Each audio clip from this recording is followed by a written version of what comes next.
Well, hey fellow Potterheads, this is just another Potterhead and we're back with another video. In this video, we shall start the third chapter of Harry Potter and the Philosopher's Stone. Oh, but wait, if you haven't watched our previous videos yet, then please check them out. They are available at our Instagram handle and YouTube channel. Links are in the caption. So without wasting any more time, let's get started.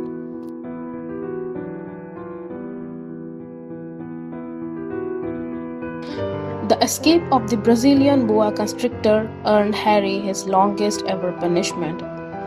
By the time he was allowed out of his cupboard again, the summer holidays had started and Dudley had already broken his new cine camera, crushed his remote control aeroplane, and first time on his racing bike, knocked down old Mrs. Fig as she crossed Privet Drive on her crutches. Harry was glad school was over. But there was no escaping Dudley's gang, who visited the house every single day. Pierce, Dennis, Malcolm, and Gordon were all big and stupid. But as Dudley was the biggest and stupidest of the lot, he was the leader.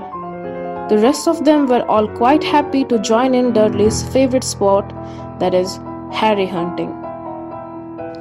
This was why Harry spent as much time as possible out of the house, wandering around and thinking about the end of the holidays where he could see a tiny ray of hope. When September came, he would be going off to secondary school, and for the first time in his life, he wouldn't be with Dudley.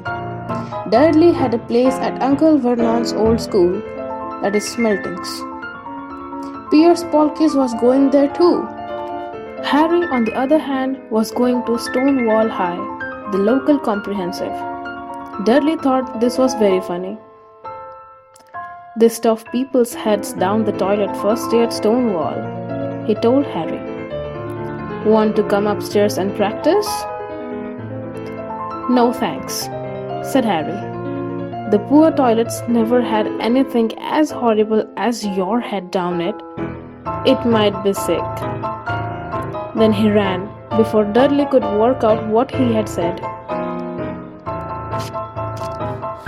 One day in July, Aunt Petunia took Dudley to London to buy his Smeltings uniform, leaving Harry at Mrs. Fig's.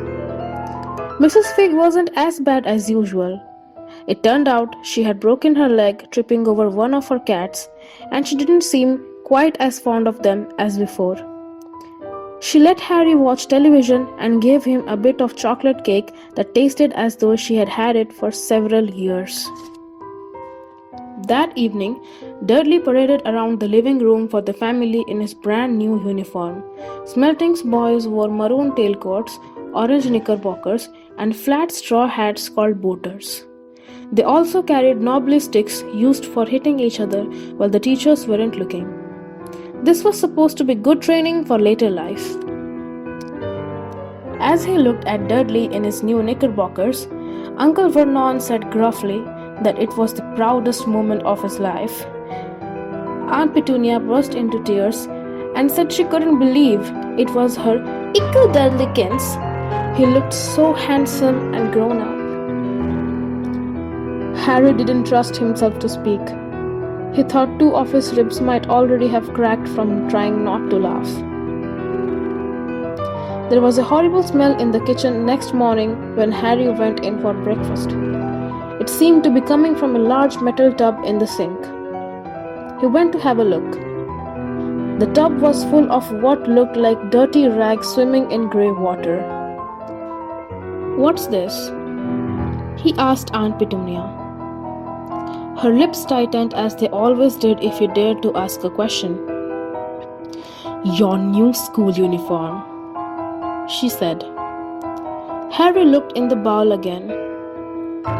"Oh," he said. "I didn't realize it had to be so wet." "Ah, don't be stupid," snapped Aunt Petunia. "I'm dyeing some of Dudley's old things grey for you. It will look just like everyone else's when I've finished." Harry seriously doubted this, but thought it best not to argue. He sat down at the table and tried not to think about how he was going to look on his first day at Stonewall High. Like he was wearing bits of old elephant skin, probably. Dudley and Uncle Vernon came in, both with wrinkled noses because of the smell from Harry's new uniform.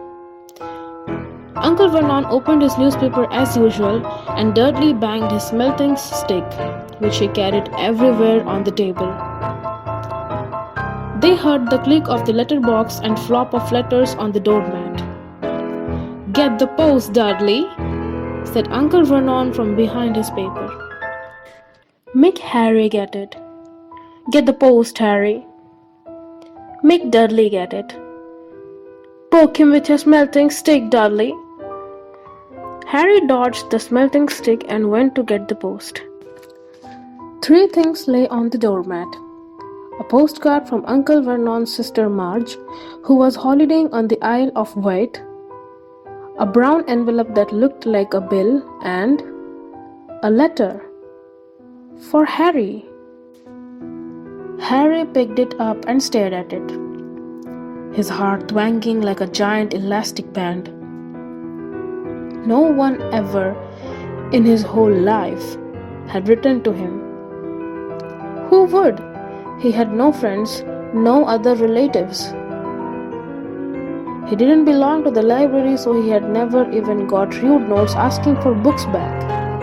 Yet here it was, a letter addressed so plainly there could be no mistake.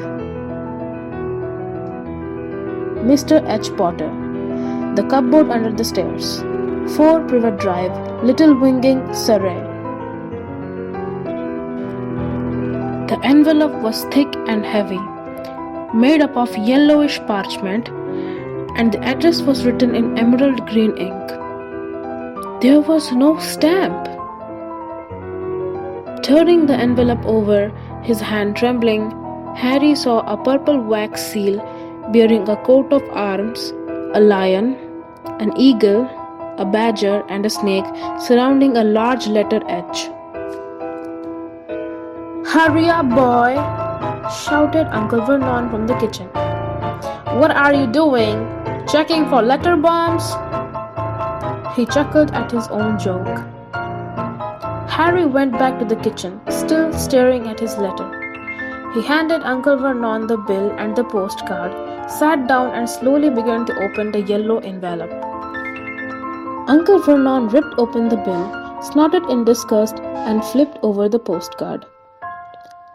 "Marge's ill," he informed Aunt Petunia. "At a funny Dad!" said Dudley suddenly. "Dad, Harry's got something!"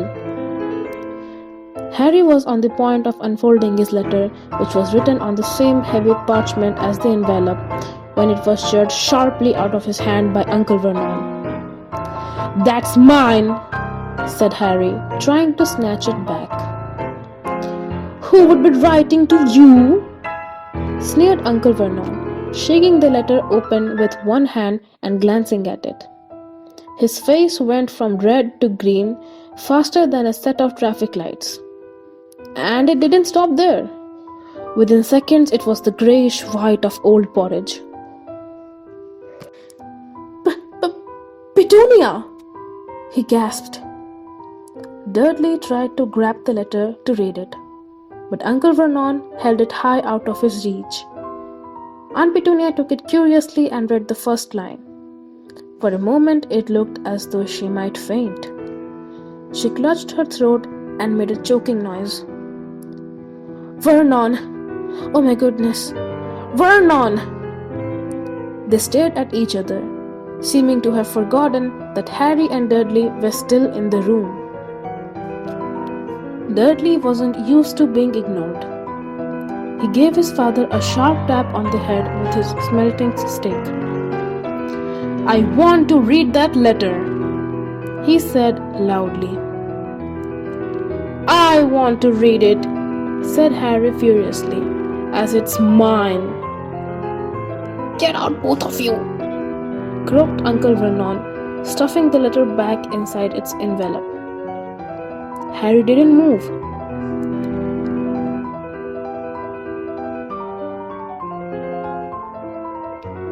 Well, that's it to this video, and in the next video, we shall further continue the third chapter of Harry Potter and the Philosopher's Stone.